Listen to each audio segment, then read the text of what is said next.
Hello and welcome to the video. If this is your first time here, my name is Mike. If you've been here before, my name is still Mike, but you would have known that already. Recently, I was denied the opportunity to fly in a community due to privacy concerns. And this situation might become more common as municipalities continue to implement restrictive bylaws. So this week, we're going to look at reactive municipal drone bylaws, both the good and the bad.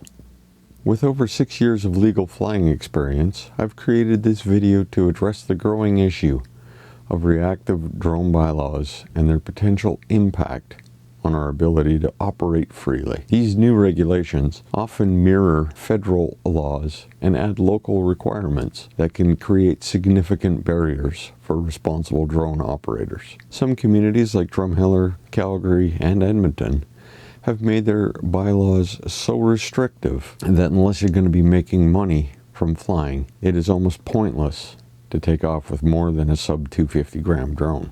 Drumheller even has a requirement that they are listed as the co-insured on a minimum $2 million liability policy. On the flip side of the coin, there's communities like Bruderheim, who, from what I can tell, only added the drone use information to avoid getting phone calls asking if drones are permitted. If you look on their website, it basically directs you to contact Transport Canada for more information.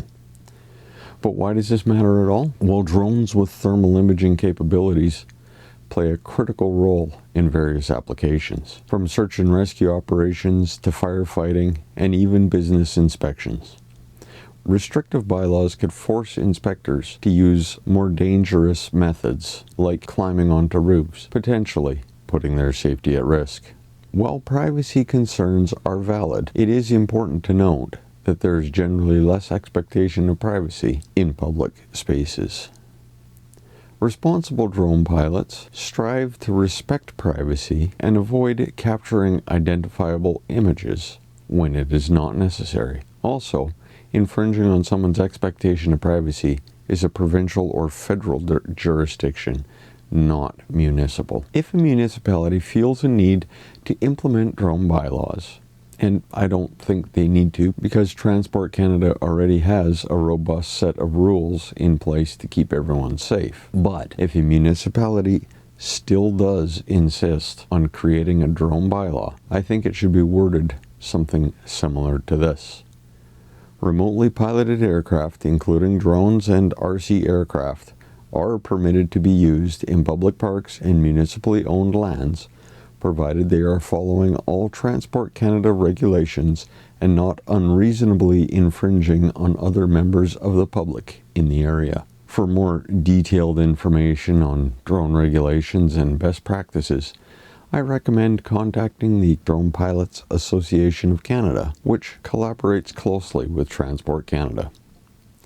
All that remains now is for me to remind you to subscribe if you haven't already. Like the video if you did. Feel free to share it with friends, family members, and your elected officials if you think it's something they may get some use out of. And remember, you can follow Gradient Imaging on Facebook, Instagram, and TikTok. But until next week, bye-bye.